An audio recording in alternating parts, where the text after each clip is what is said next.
Alarming news from overseas. North Korea is successfully carrying out its fifth and largest nuclear test. The country now claiming it can mount warheads on ballistic rockets. Here now is Peter Brookes of the Heritage Foundation, former Deputy Assistant Secretary of Defense.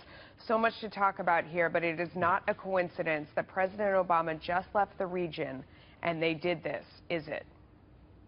I don't think so. I mean, North Korea, there was also the G20 summit. Right. That was in China that preceded this. I understand the president may have been on a fuel stop in Japan on his way back from meetings in Southeast Asia. We have an election this year, so the North Korean leader may be looking beyond President Obama to new American leaders. South Korea has a presidential election next year, so there's a lot of reasons for doing this. It's also a holiday in North Korea. It was the 68th anniversary of the founding of North Korea. So there's a lot of reasons for doing this. The problem is, Melissa, they're getting better at it. This is twice this year, 5 times overall, 4 times since the Obama administration has come into office. And what does it mean that they can mount those warheads on ballistic missiles? Well, it means they could reach out and touch us in a very dangerous and unhappy way.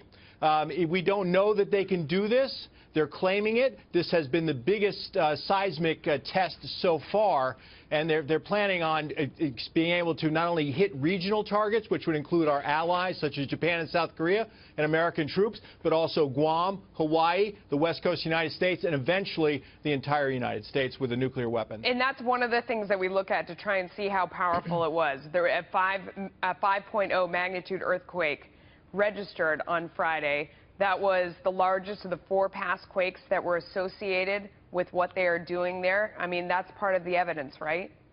Yeah, I mean, there's going to be a deep dive on this, obviously. They're going to want to know whether this was uranium or plutonium, if there was any sort of effluent that came into the air that they can sense. They're going to want to look at the seismic data more closely, because North Korea not only has an atomic bomb, they're looking at a thermonuclear bomb. In their last test, they claimed they were able to do that, and that could be 1,000 times more powerful than an atomic bomb. And another reason why we're worried about this is the friends that they keep, including Iran. Absolutely. I mean, there's a belief, although we don't see a lot of it in public, that North Korea and Iran have a relationship. They've had a ballistic missile relationship for a long time. And there's worries that North Korea could do some testing or share some of their capabilities with the Iranians and others who may not be friendly to the United States. It's like a commercial showing them what's for sale and what's available if they come over and get it. Absolutely, Peter. It's very scary stuff. Thank you.